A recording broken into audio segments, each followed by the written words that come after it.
And now, you're tuned in to RBLR, the home of Tampa Bay's RBLR Sports.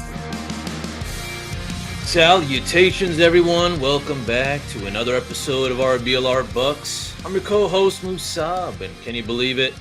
We are only 25 days. That's right, 25 days until we get to see some Tampa Bay Buccaneers football again. And this is where I'm imagining you saying, woo, probably with a little bit more enthusiasm, though. But it's been a tough offseason. All right. We're chomping at the bit to see Baker back under center, throwing laser beams to Mike Evans and Chris Godwin. Shoot, maybe even Graham Barton. But you know what? Give yourself a pat on the back because you're basically almost at the finish line now that training camp will be starting next week. In the meantime, though, we got some incredible Tampa Bay sports action with RBLR. I know after this All-Star break, I think the Rays are going to start to heat up. The Rowdies are, keeping it spicy. And we got that Tampa Bay Sun women's soccer team, which is about to turn it up starting August 17th. So there's plenty to cheer about, of course. But speaking of getting fired up, it's that time of the year again where you're probably, talking fantasy football or, maybe you're that one guy who's dreading the fact that you lost your fantasy league and have to complete a punishment before the season starts again. But you know what? Enough about me. We got another reflection hurdle in our way on this offseason odyssey. But before I continue, let's bring on the rest of the crew. Joining me in the booth today, we got two guys who bleed red and pewter. Two guys who could suit up and make plays on any given Sunday. Well, maybe not really, but you get the idea. First up, coming at you with the analytical firepower of a defensive coordinator, it's the one and only Zach Blaine. Zach, what's going on, man? Not much, man. Excited to spend my birthday here with you guys and talk some Bucs football, man. Happy birthday indeed, man. I hope you have a good one. It is rather an honor and privilege to be celebrating with you today on this podcast. And we have a special topic as well. It's not the birthday theme, but should be still quite juicy. And joining us on the offensive side of the mic with the infectious enthusiasm of a rookie wide receiver hauling his first touchdown, he is Carter Brantley. Oh, man, I don't know if I have infectious enthusiasm right now, but college football just came out, so that's exciting. So that is something to be enthusiastic about. Go Bulls, as always. Really thrilled to be here with y'all. And like you said, only 25 days. I don't know if y'all have been watching the stupid Hard Knocks show with the Giants. It's very silly. Sorry, what were you going to? Oh, I said, have you? Oh, yeah, unfortunately. Oh, okay. I like to waste my time it's good background to have while I'm working, just typing away at the computer and listening to really surface level football talk from, one of the worst front offices in football. But it's been fun. Zach, you said you've been watching. What have your thoughts been on the show? Yeah, sorry about that. My mom just called to tell me happy birthday, so I had to let her know. Don't call me when I'm doing my stuff, No, moms come first. Come on. No, yeah, it's you can tell it's not the it's a weird time to have a show. I'm watching it because I'm sitting at work and need something to do. Right. But I'm not enjoying it. It's just kind of mid. I'm excited to watch the Bears off-season one. Oh, yeah. But the actual, or not off-season, but the Bears preseason one. The off-season one has been just, and the Giants are a shit show. Yeah, because it's not like an insight into anything. Because they're not revealing anything interesting or you can kind of scrape for morsels of intrigue from week to week. But yeah, for the most part, it's just been very surface level, boring stuff. And exactly, the Giants aren't an interesting enough team to really capture anyone's attention. Plus, the big draw. Yeah, see, she agrees it's nonsense. She agrees it's girl. Okay, silly stuff. That's right. But it also doesn't have the draw of the Hard Knocks training camp stuff where you're looking at undrafted guys and maybe guys you've never heard of fighting for roster spots. The only interesting thing so far has been the Saquon saga. Yeah, that's I been thought fun. it was interesting how they handled it, like Mhm. how they viewed a running back kind of the same way like you do. But other than that, I mean, that's the only interesting thing that's happened for me on that show. Yeah. No, I feel you. It's also kind of sad because not sad, but it's also kind of boring because we all know what's going to happen with everything. Like it's just, anyways. That's enough riff-raffing about the Giants. This is a Bucks podcast, but we'll get into some big misses, which you might think of this Hard Knock show as a big miss, which is kind of why I brought it up. But the biggest near misses in Bucks history, or I guess biggest misses, whatever you want to call it, we're going to focus on players that the Bucks missed out on drafting.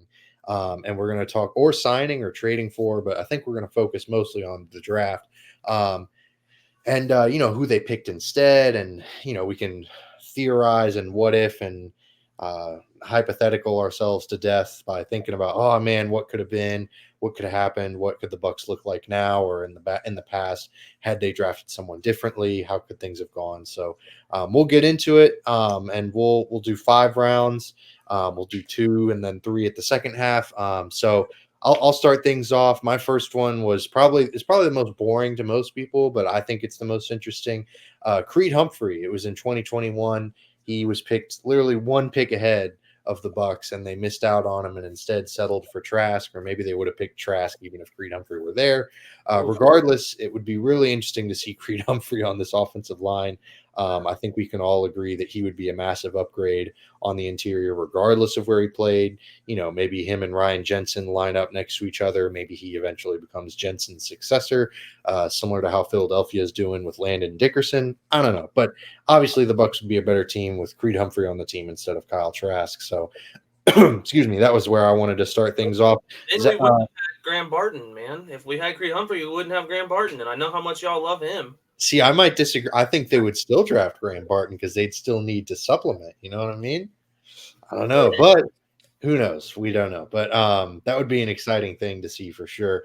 Mr. Tariq, though, who's your first near miss or biggest miss in Bucks history? I just wanted to piggyback off of you because I feel the same way about Trask. But it's not just Creed Humphrey; it's really anyone. Honestly, seriously, and I'll tell you why.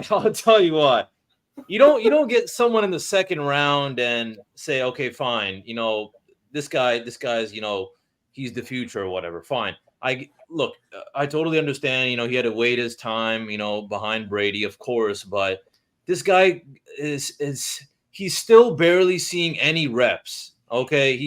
His name is absolutely irrelevant. So you look at the draft list. I mean, I'll just drop just any, you could, Jalen May. I don't even know a lot of these guys. I mean, I do know them, but just any role player. You got a quarterback who's not even playing quarterback. He's just playing dude on the sideline for the last couple of years. This is the second round. Listen, it sucks when you get a quarterback in the 4th or 5th round, and you're like, oh, whatever. Oh, shoot, it didn't work or something, right? But when you're getting someone in the second round.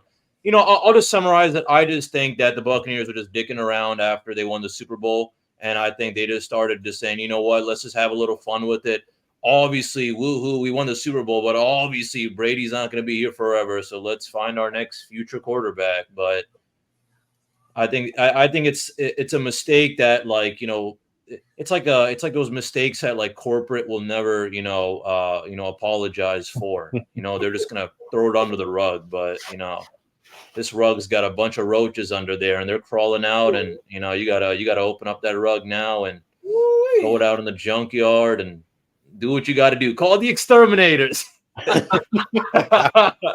All right, fair enough, man.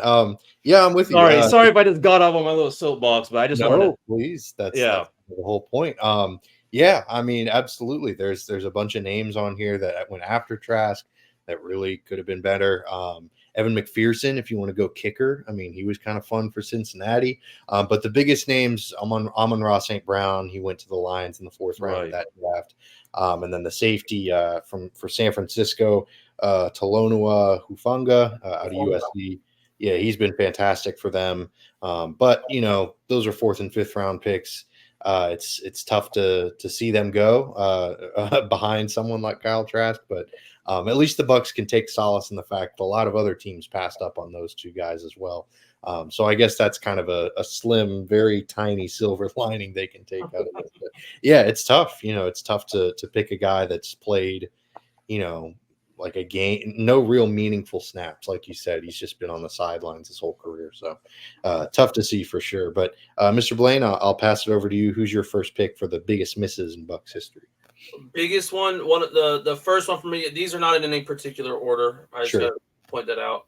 Logan Hall, taking Logan Hall in 2022 over guys like George Pickens, James Cook, and Boye Mafe. I think that all three of them have had bigger impacts on their team than what Logan Hall. Sorry, been watching WWE with my stepson. But what Logan Hall has had on Tampa, and I mean, maybe Logan Hall can take a step up, but it'd be nice to have George Pickens, Mike Evans, and Chris Godwin right now. I mean, I don't think anyone would complain about that. I don't think anyone would realize if Logan Hall didn't show up for training camp and was just gone. Dang, yeah, that's harsh but true. Yeah, I don't mean it. I don't mean it like that. I think they would, because it would probably be like, "Where's our round 2 pick of the 20?" Well, yeah, draft, right? That's usually around here. I don't mean it in like a yeah. negative way towards him. I just think that he's not had an impact on this team. And play-wise, if he didn't ever get another game, I don't think anyone would be like, "Oh, what happened to Logan Hall? He was a stud." You know what I mean? Like that's more so what I mean. If he didn't show up, obviously we'd call a search party. I'm for it. Right. Yeah, I get you. In a game, like if he just didn't play in any of the games this year, no one would be like, "Man, we really missed him." Yeah, if he was a healthy scratch for the whole entire season. Exactly. Yeah. I feel you. No, I get you. Yeah, George Pickens is obviously taking some massive steps forwards. He's got an absurd amount of talent at that wide receiver position. And yeah, James Cook, really solid running back, and Boye Mafe. Good Lord, do the Bucs need edge rushers? And he'd be the best one. That's probably the big miss, I would probably say, because thinking about it, if we're thinking from the Buccaneers' perspective, they're thinking we're looking for a defensive guy. So if not Logan Hall, Boye Mafe would have been perfect. Oof. Yeah, because he's been outstanding in Seattle. He's in Seattle, right? I'm not making that up. Wrapped up 9.5 sacks this past season. Him and the Ravens. Yeah. I get those. From Penn State. Yeah. I get those two mixed up all the time. But Boye Mafe is in Seattle. Yes. Okay. Yeah. That's a really brutal miss. Mafe would be the best pass rusher on the team for the Bucs for sure, and he'd be a real disruptor. It'd be really fun to have him on the defense. But hey, the Logan Hall is the card that the Bucs front office has been dealt. So you got to run with it sometimes. Mr. Tariq, I'll throw it back right back to you for your second big miss in Bucs history, other than the first pick just being anyone after Trask, which I feel you. I'd probably say, oh man, another one. I'd probably just say, Austin Safarian Jenkins. I don't know if that name rings a bell. That name probably. I'll tell you this. I don't blame you. I don't blame you if it doesn't ring a bell, because this guy was too busy ringing bells outside of the field. You know what I'm saying? Pissing people off, getting DUIs and all that other stuff. So, also, if you don't know, Austin Safarian Jenkins, tight end, drafted. I'm forgetting the exact year now from the top of my head, but he was drafted round 238. I mean, just some kind of misses that, caught my eye were Devontae Adams. We missed out on him. He was round 2, pick 53. And then Carlos Hyde, round 2, 57. I only say Carlos Hyde because, to be honest, I don't remember exactly how he did this past year, but I know he's had a couple good years. Definitely a lot better than Charles Sims, for example. So just thinking about that, because, again, just like that Kyle Trask, picking Austin Safarian Jenkins wasn't just a bad pick. It was a waste. It's one thing to, drive a beat up car, but it's another thing when, the car is not even starting and you can't even use it. Man, So Austin Seferian-Jenkins, a lemon, huh? He's just Another dead battery. Yeah. that's right. As soon as he got off the lot, he was just not running.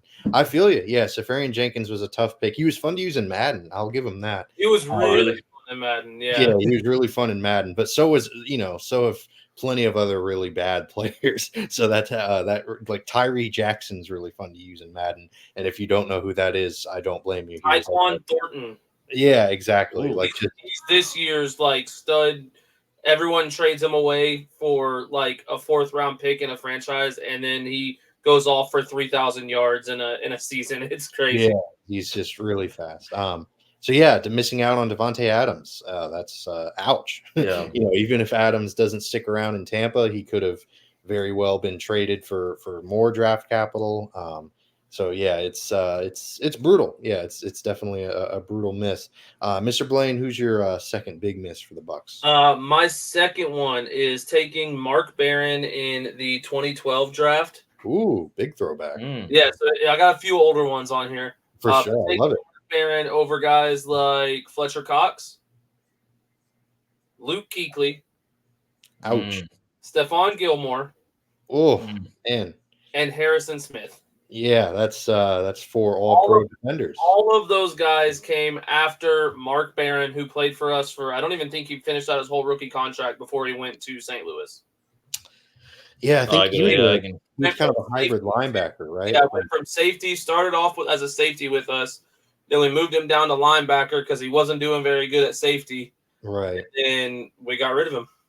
Yeah, kind of one of those guys, not physical enough to be a linebacker, but not athletic enough to be a safety. Exactly. I mean, I will say he had a decent career.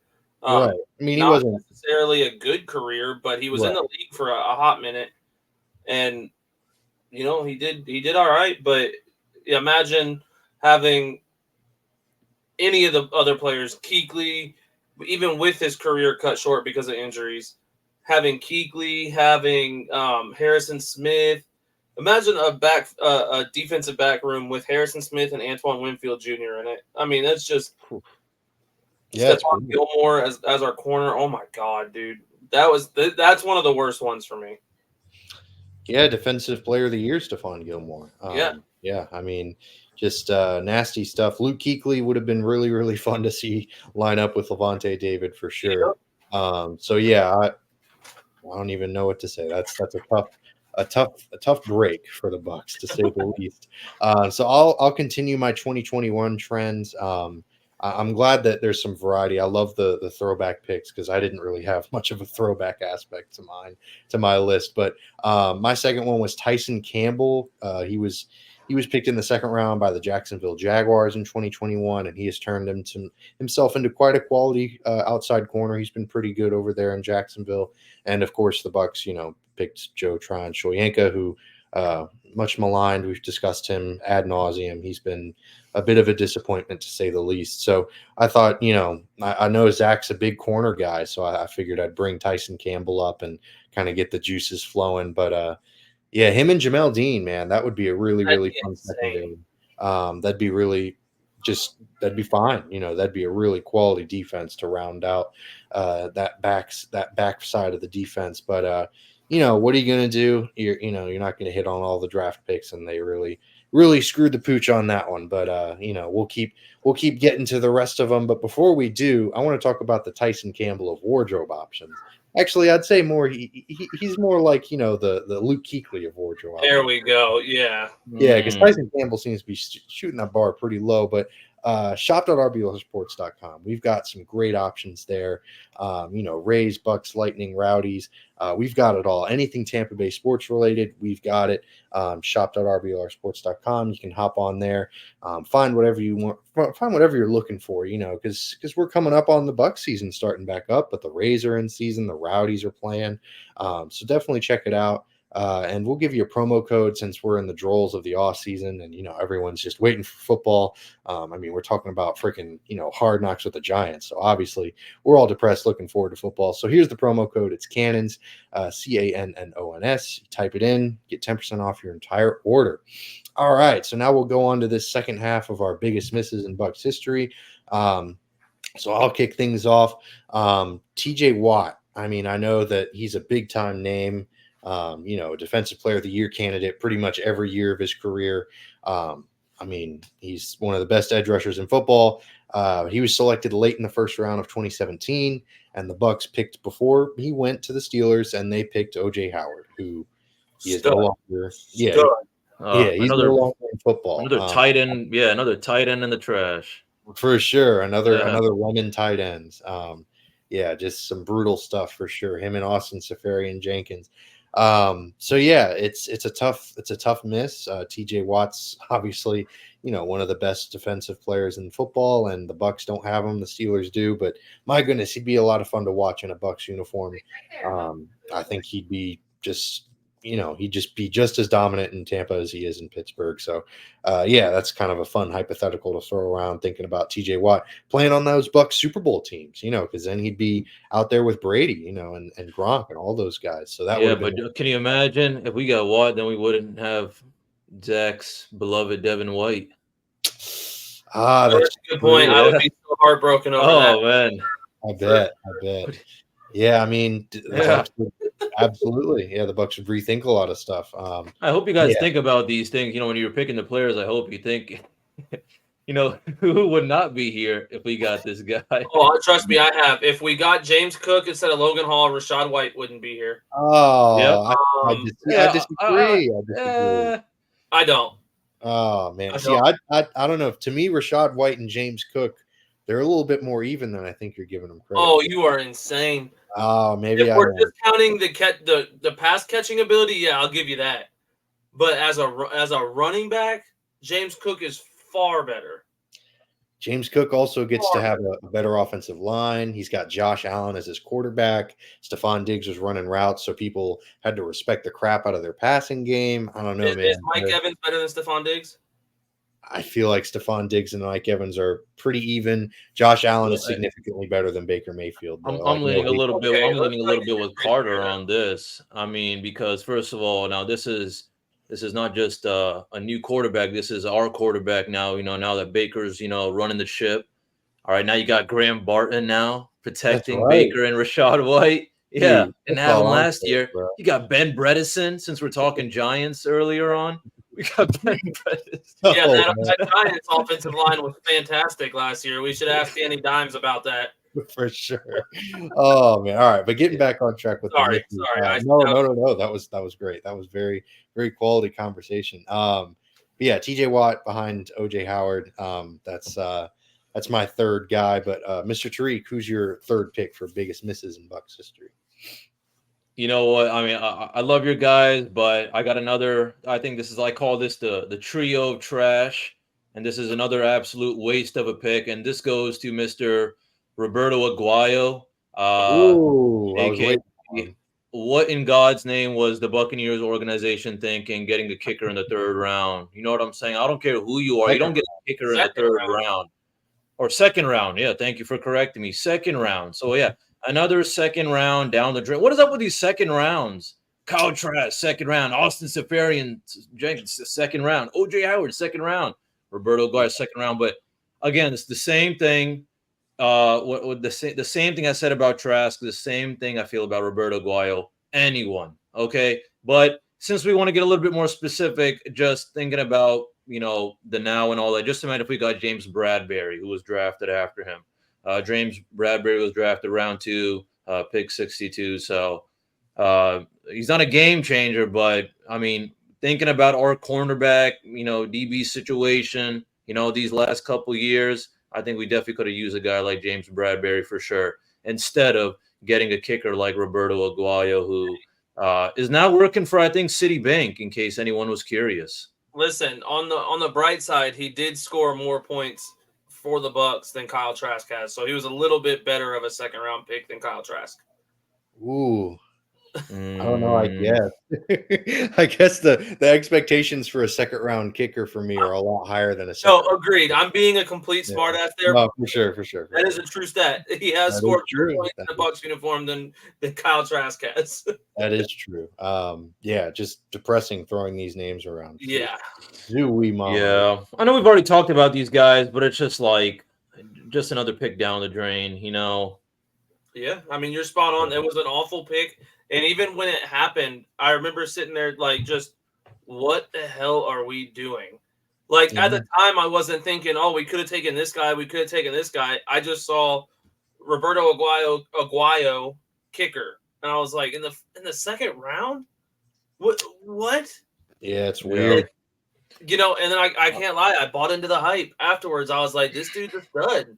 I'm like, I hate taking a kicker in the second round, but then I watched the Yeah. highlights. And I'm like, okay, all right, I see why we did it. He's gonna be a beast. And then to see him just fail miserably. Mhm. All respect to him. I hope he's having a great life, but to just see him fail miserably, I was like, oh, that's why you don't take a kicker second round. Yeah, it checks out now. Yep. And Bradbury, I mean, he's had a kind of an up and down roller coaster career, but my goodness, like Musab said, he'd be a far, far better option than Zion Mhm. McCollum or a lot of these other guys that they have on the depth side for the cornerback room. So yeah, I don't know. It's a tough miss, but it's Aguayo. That's part of Bucks lore. Yeah. Aguayo I feel like is a pillar in regards to Bucks history. But Mr. Blaine, what's your third pick for this big misses? In Buck? Okay, so we're gonna take it all the way back to 1986. Uh-oh. I think I Oh, know what this one is. yep, taking Bo Jackson #1 overall, and it's Yep. not because I took Bo Jackson. Bo Jackson's a Hall of Famer, should be. He's a stud. He's a great player. Was a great player. It's the way we did it. The biggest miss is that we ruined his college eligibility by bringing him on a private jet to Tampa.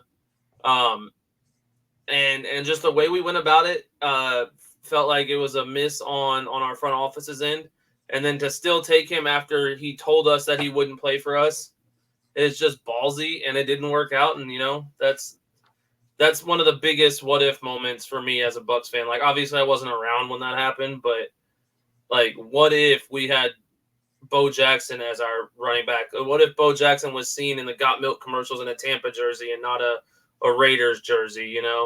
How much of a difference would that have made short term and long term with this franchise? Like, who would we have had play for us to play with Bo? That's how I look at that one. Mhm. Yeah, if they would have just handled it better, then they might have Yep. been able to just pick him, and then they wouldn't have missed out on. I mean, this was Yeah. back in the day when there were like 5,000, draft rounds. I think it was only 12, but a crap Still a lot more than now. for sure. So there were plenty of chances to maybe they even trade back because I mean the Bills I think had the original first pick or something, but then they forfeited it because of some kind of supplemental draft kind of thing. I don't remember the Yeah, exact it's details. something weird. Something weird. But there were a bunch of quality Pro Bowl caliber players at the running back position that were drafted after him. So yeah, just picking, like you said, literally wasting a pick. It's tough stuff. It's brutal. Because This it was wasn't one. this wasn't a miss. This was trapping, something, but it breaking out of the trap. Right. I mean, we got Bo Jackson, but Bo Jackson said no. For sure, for I sure, mean, and they missed out on a whole first round because Yeah. they Oh literally yeah, yeah. we lost. they were Not Yeah. only picking did we miss out on the first round, we missed out on the #1 overall pick. for sure. Like, So and then on Yeah. top of that, for us to ruin his baseball career because our owner was an a-hole. Like, don't get me wrong, he probably would have ruined it anyway because I don't know if you guys have read into his oh story yeah, no, he's where he had he wasn't an agent, he was a business manager who would handle all of his talking to agent or to scouts and stuff, even though he wasn't allowed to. As long as he didn't use the word agent, he was good. So he probably would have got screwed anyway because he was doing that. But the fact that Tampa just was like, yeah, you're good, nothing's gonna happen, and then he foobarred his college baseball career, which, I mean, it worked out for him. He still was very successful, so good for him. But it just that's the one that stood out the most to me. Yeah, not for sure. And it's definitely a throwback, the creamsicle days. So always nice to have a little bit of creamsicle talk because hey, it's fun and those Yeah, are the dog days. Like if we're going to be talking about misses, like missing out on great players, the the creamsicle days they missed out on everyone. They missed out on literally every great player. yeah, So yeah, it's nice to sprinkle that in a little bit. Obviously, none of us were alive to see it, but still important to talk about Bucks history. So Yeah, I dig it for sure. I dig it for sure. Mr. Treek, I'll throw it right back to you. Who's your next pick for the big misses in Bucks history? Yeah, my next pick for the biggest misses or big miss in Bucks history, I'm going Noah Spence. Ooh, And yeah, I okay. believe this was the same year as Roberto Aguayo as well. That was an ugly year. I think that was I mean what 20 2016 or 2017? I think it was yeah, it was 2017. 16. Yeah, 16. 15, Yep, yep. 16, 16. Yeah. So yeah. Noah Spence. I mean, look, the thing is, now with this one, this was not exactly like, you just toss into the trash.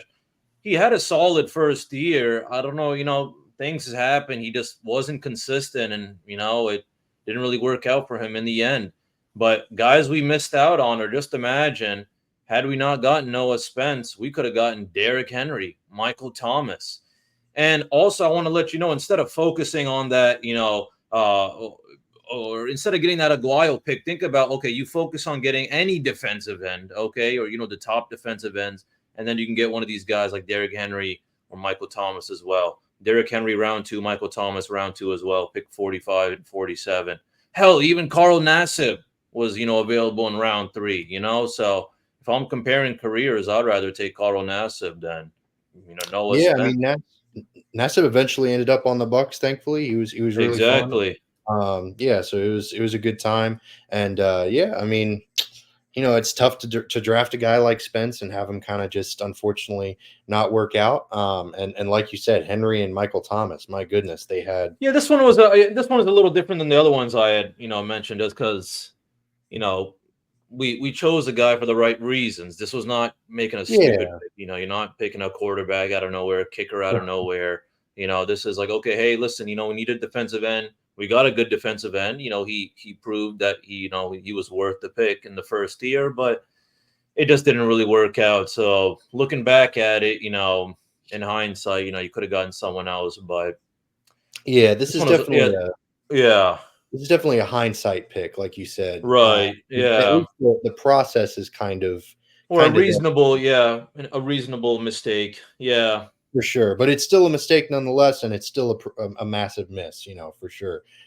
So definitely worthy of mention in this category. But yeah, like we said, it's at least it's not a kicker in the second round. So yeah. hopefully Noah Spence is doing well out there. Hopefully he's having a very rich and fulfilling life. But I'll move on with my fourth pick for this little segment. I'm going Justin Evans. I think we're going to talk about Justin Evans maybe a couple more times, but I'm going to focus on one player specifically because he went to a division rival, and that's Alvin Kamara. Uh, Kamara went very early in the third round in 2017. Evans picked right in front of him, and my goodness, Alvin Kamara in a Bucs uniform would be a lot of fun, catching passes from Tom Brady or taking handoffs, whatever the Bucs want to do with him. Yeah, Alvin Kamara has obviously turned out to be one of the best running backs in the NFL for quite a long period of time. So yeah, it's a tough miss because unfortunately Justin Evans had to battle through a lot of injuries and stuff like that, and it just unfortunately didn't work out. And the Bucs missed out on quite a talent in Alvin Kamara. So that's my Also fourth guy. missed out on also missed out on Cooper Cup as well. I believe That's that right. he was Yeah, Cooper drafted Cup later is on. I think he was drafted in the later rounds. I think maybe round 4, maybe. around I'm the wrong, but three it was through one of the five later range. rounds. But Right. Yeah. Somewhere yeah, around there. But yeah, missing out on Cup as well. Obviously huge because Cup, one of the best wide receivers in football right now. So, yeah, Cooper Cup definitely a massive miss for that as well. Mr. Blaine, how about you though? Who's your next guy for this biggest misses in Bucks history? might be on mute. I was. Oh, I was. Blaine. I just Yeah, had to.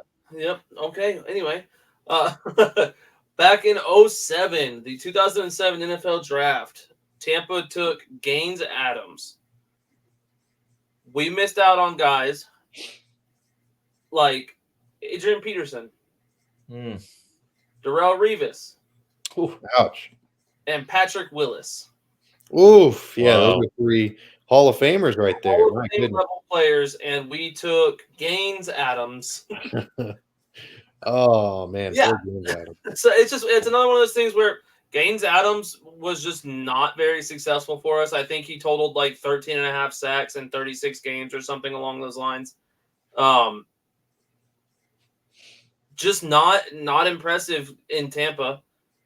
And we could have had guys who played very long, successful careers at a Hall of Fame level, and we missed out on all three of them. Yeah, and unfortunately, Gaines Adams has passed away in 2010. Yeah. Only 3 years after getting drafted. That's horrible. Oh yeah, he was. Yeah, you're right. Yeah. So, but it's still tough. They missed out on a lot of really great players in that '07 draft. That was a loaded draft class. So it's tough. The Bucs just missed out on potentially franchise altering players. Obviously, Revis spent a season in a Bucs uniform. I think I think it's a very forgettable season. Everyone kind of doesn't remember it, but it's kind of fun to think about that. But poor Gaines Adams had a heart condition, unfortunately, and passed away. But the Bucs missed out. Like we've been saying, this is one of the big three of misses, if you will, because there were three players that would have just stepped in and just been dominant for their whole career. It would have been another big name in Tampa that we could have gone. Oh, you want to play with Adrian Peterson? Come right. Yeah, kind of a Mount Rushmore type of pick. Yeah, exactly. That's a tough one. Mr. Tariq, you got yourself another big miss in this category for Bucs history.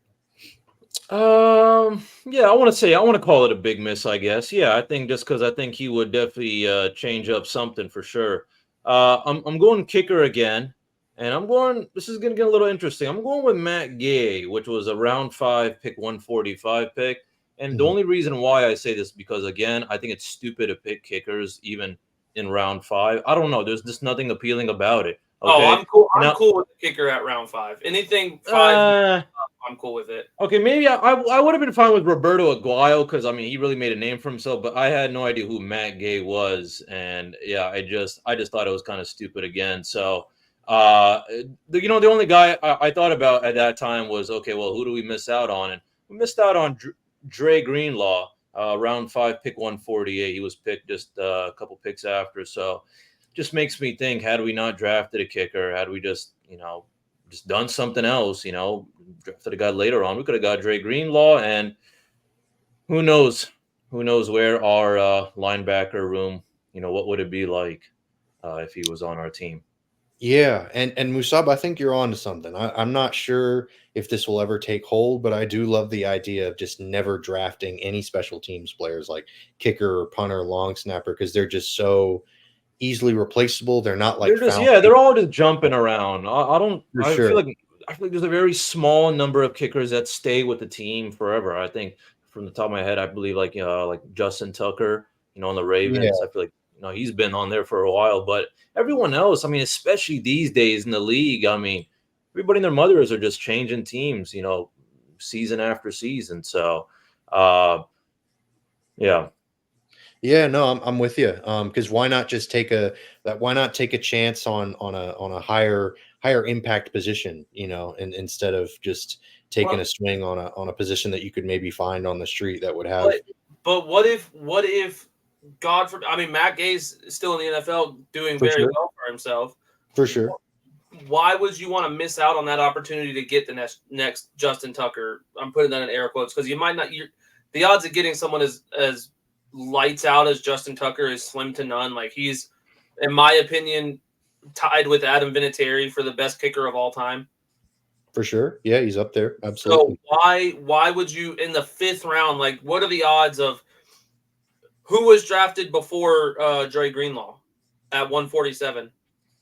Yeah, I'm not exactly. Sure. My point is that he's probably not in the league anymore. For sure. No, that's a good point. Right. In the 5th round, the odds of you getting someone that sticks in the league successful are slim to none anyway. So if you take a kicker who you could not draft a kicker and probably be okay. But if you take a guy who could be a clutch kicker in the NFL and play lights out, that's just as important to me as a 5th round swing on a linebacker who may or may not be good. Yeah, it's just tough because, I'm not sure that, I'm just not sure that the how do I put this? Like you can find a decent enough kicker pretty much off the street versus where like I think the chances of you hitting on another position in the draft that might have a bigger impact than a kicker, it's just the risk reward ratio kind of. Yeah, but those kickers are on the street for a reason. They weren't For that. sure. But they like Musab said, they're trading places so often. I mean, Well, like the thing Ryan is also the thing is but also. Oh no, sorry to cut you off, no, Carter. please. If you wanted to finish, but I just want to say the thing is also just that we're not just one or a couple of just players away from winning the Super Bowl, and the way I kind of see it is just that this is not. I would never think about getting a kicker in any of these rounds unless I just won a Super Bowl. Honestly, I think getting a kicker that year that they got Trask would have been something a little bit more understandable. With this is where you can kind of go a little bit with that risk. Hey, let's see if we can find the next big thing, when it comes to kickers. But it's just there's just such a small chance. And I don't say that, oh man, we definitely should have got Dre Greenlaw. I mean, yeah, again, you're right about that too. The chances of getting someone who's valuable in that 5th round are pretty slim as well. But I just think that, like, again, this is kind of just like more like an anyone kind of pick, just someone that like more of a positional need. I just don't think that kicker was a positional need in round 5. I guess that's the best way to summarize it. I just think that there had to have been other positions we could have prioritized other than kicker in round 5, especially I guess I because look at it though, like if you're prioritizing a position of need at round 5, then you're SOL anyway. Right. You know what I'm saying? Like, unless you're taking a running back or something in round 5 that might make the roster or might not. Like, if you're like, okay, we need a D end and our D end pick is going to be round 5, dude, you're destined for failure anyway. No. I don't mean it like that. Well, if you Sure. need a D end, you're not going to draft him round 5, Zach. You're going to draft him round 1. But if you're relying on okay, so you got your top 5 positions of need, right? Let's just say you got 4 more important positions than let's put an outside linebacker there, just because we're talking about Dre Greenlaw. If you go in order and take, all right, 1st round, we're going to get the first need, and then we get all the way to the 5th round. That 5th round guy is not feeling that need. You're going to need to go sign somebody else anyway. Unless he breaks out, and that's possible. I'm not saying that's not, but unless he breaks out, he's not feeling that need anyway. So why not take the chance to draft a guy who's going to be lights out on special teams? Kickers put up a lot of points in a season that I feel like people don't realize that. Yeah. But the thing is, Zach, every kicker puts like a lot of kickers put up a lot not, of points. How did Roberto Aguayo do? And where was he picked? Like, he was picked in the 2nd round. I'll give you a counter thing. Justin Tucker and Adam Vinatieri, 2 of the best kickers of all time. They were both undrafted. Neither of them went. And that's fair. The odds of getting an undrafted star kicker are higher than getting an undrafted star linebacker. Like, I agree with that. For sure. So that's kind of why, like, the replacement level for kickers is much higher than the replacement level for a linebacker or anything else. And the chances of that position being a high impact player are a little higher than drafting a kicker, because I don't know. It's tough to spend any significant draft capital on a special teams player since they're so kind of replaceable. I don't know. I'm not really sold on drafting a special teams player at this point, but what are you going to do? The Bucs have done it a few times. It's the curse of Matt Bryant. Like, ever since they released Matt Bryant, that's the real culprit in all of this. They cut Matt Bryant. He went to the Falcons, had a great career, and the Bucs just couldn't find a dang kicker for the rest of eternity. It felt like. I guess I just look at it like I know we've been on this topic for a minute, so this will be my last point on it. I promise, listeners. The point I guess I'm trying to make is that if you look at like the top 5 kickers in the NFL compared to the bottom 5, there's a bigger gap than people are thinking. For sure. So, yes, they jump around a lot. Yes, they get interchanged, but that's usually the bottom half of the kicker totem pole. If you look at the best kickers, they played on 1 or 2 teams their entire career. So to me, if you can have a kicker that you have signed for 10 years, 10 seasons, to me, that's something worth not looking over. I think that they play a bigger role and they're more integral to a good team than people give them credit for. Yeah, I mean, Harrison Butker's a really good kicker. I know he's had his Yeah, off the field stuff this year, but he's been really, really good.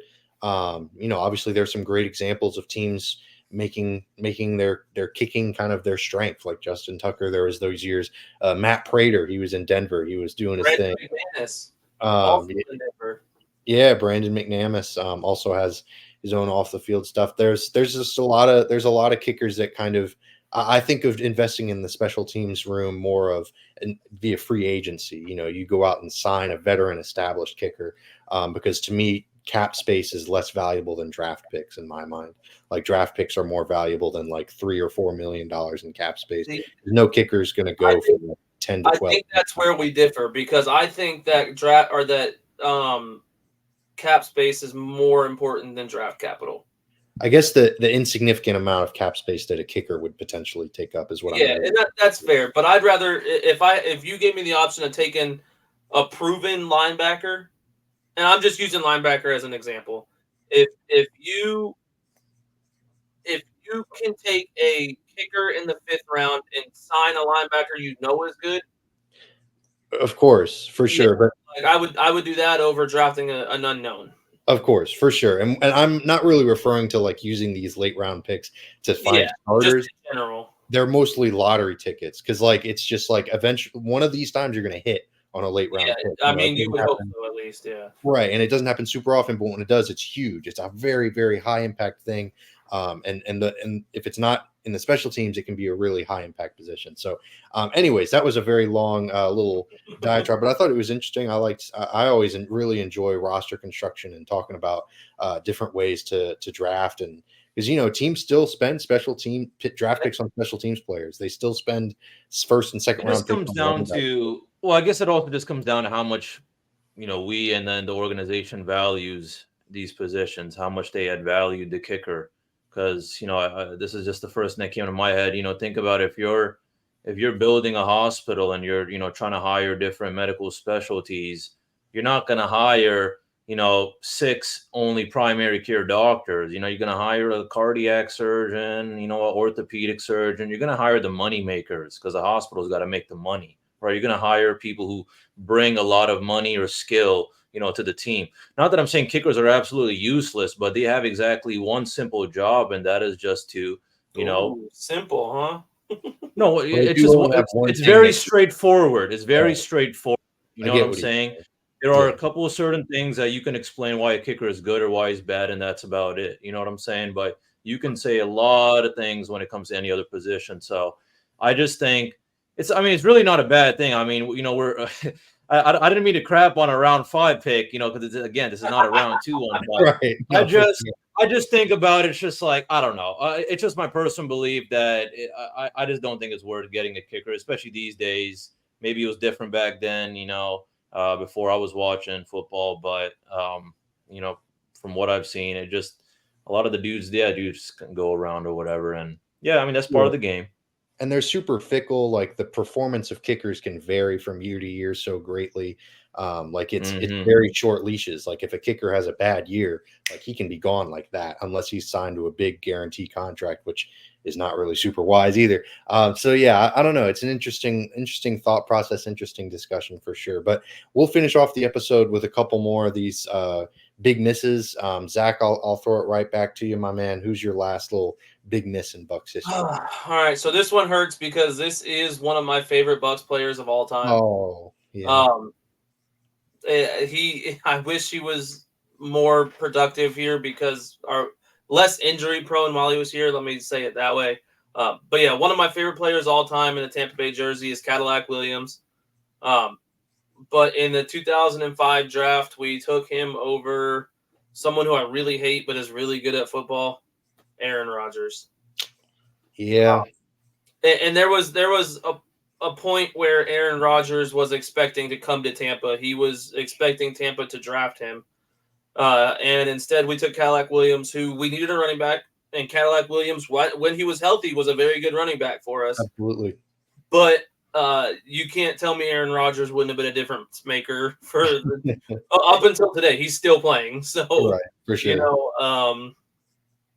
Yeah, that just it pained me to write that in there. But looking at the grand scheme of things, I think having Aaron Rodgers under center for the last 20 years would have been, maybe I wouldn't have hated him so much. Right. No, of course. Yeah, it's hard to listen to. It's hard to read. It's hard, it's just difficult because Yeah. I'm with you. I have a Cadillac Williams signed rookie card, like a little framed thing. He was just such a cool player. Yeah. And his aura is much higher than Aaron Rodgers is in my Oh, mind. way higher. Yeah, way cooler than Aaron Rodgers. So I feel you. Like obviously from a team perspective, Aaron Rodgers, one of the best quarterbacks ever, but I don't know. I think I'm okay with them taking Cadillac Williams. It's almost sort of like if I was playing the college football video game. Like I'd rather lose with USF than win with like Alabama or something. Like I just and I don't know, dude, because maybe I if feel Aaron you, Rodgers exactly. is in Green Bay, he's not so weird. If he's not dating Shailene Woodley, maybe he's not smoking ayahuasca in the Ooh, desert. brother. I think he's weird no matter what happens to You're him. probably right. You're probably right. But, No, but I do feel you. Like obviously, logically speaking, I mean, for you to get a franchise quarterback that course. realistically is for sure, like for you sure. said, one of the best. I don't like him, but he is one of the best, and you have to admit to that. Like same with Patrick Mahomes. Don't like him, but he's probably the best quarterback in the NFL right now. So to look at that and go, God, we could have had that for 20 years. I mean, maybe not. He could have signed with us for his rookie year or his rookie contract and then never played in Tampa again. That's true. Yeah, you never But know. we're thinking I don't know. He stuck with Green Bay through a lot of trash. He probably would have stayed here his whole career. He would have probably, especially the. But just to think about the potential of having one of the greatest quarterbacks of all time, not Tom Brady, playing in Tampa. Yeah, it would have been interesting for sure. So yeah, Aaron Rodgers, big miss for the Bucs in 2005. Yeah, I love the throwbacks, Zach. These are fantastic. Because I'm gonna go another modern guy. Oh man, a poor former Wharton Wildcat like myself, a local guy, Vernon Hargraves, 2016. He was brutal. He didn't last super long in a Bucs uniform. And Laramie Tunsil, who obviously he fell quite a bit on draft night because of the whole video that came out. Yeah, he was doing Allegedly. Allegedly, right? Something like that. But he was picked 2 slots behind Vernon Hargraves. Went to the Dolphins and was traded for 2 first-round picks to the Houston Texans. The Bucs obviously could have used those extra 2 first-round picks, or they could just use Laramie Tunsil, because then he would be left tackle and Tristan Wirfs would still be at right tackle, and that would just be the best offensive line in the NFL, like that. Those 2 alone. You see, so I looked at the Laramie Tunsil one as well. That was one that I was thinking of, but it scared me away from them taking Tristan Wirfs. That's a good point. So that's how I tried to look at it. I'm like, if they had Laramie Tunsil, what are the odds of them drafting Tristan Wirfs? No, they absolutely probably shoot down drastically. Now, with that being said, there was a lot of really good picks behind Tristan Wirfs in the first round, so it probably wouldn't have been terrible. But for sure, Wirfs is the best left tackle and one of the best left tackles in the game right now. Absolutely, I'd take Tristan Wirfs over Laramie Tunsil. Exactly. I'd take both of them over. Imagine having both of them, bro. Yeah, for sure. It'd be crazy. Oh my God. And I don't know. I wouldn't totally discount. They had Brady at the time. They picked Tristan Wirfs. So I mean, like you bring in Brady. You want to protect him. Maybe they're like, hey, we could use another. Yeah. Yeah, so maybe because they had Donovan Smith at the time at left tackle, obviously not Laramie Tunsil, but he was thought of as a solidified left tackle, So yeah. I don't know. It's kind of an interesting little thought exercise for sure. But anyways, we're nearing the end of our episode. We really appreciate y'all for sticking around even through the kicker draft discussions. Hope y'all enjoyed that. I know I did. I like I said, I love these rostered construction discussions. And if you want more of that, definitely stick around, hit that like and subscribe button. We'd really appreciate it. You can also give us a follow at RBLR Sports. Check out the fantastic content we've got across our channel. And you'll continue to see Zach Blaine, whose birthday was today. Happy birthday, and his cute little baby. So, that's a win-win. We'll get enough of that for sure. But thank you all again for tuning in and sticking around with us. And as always, go Bucs. Go Bucs.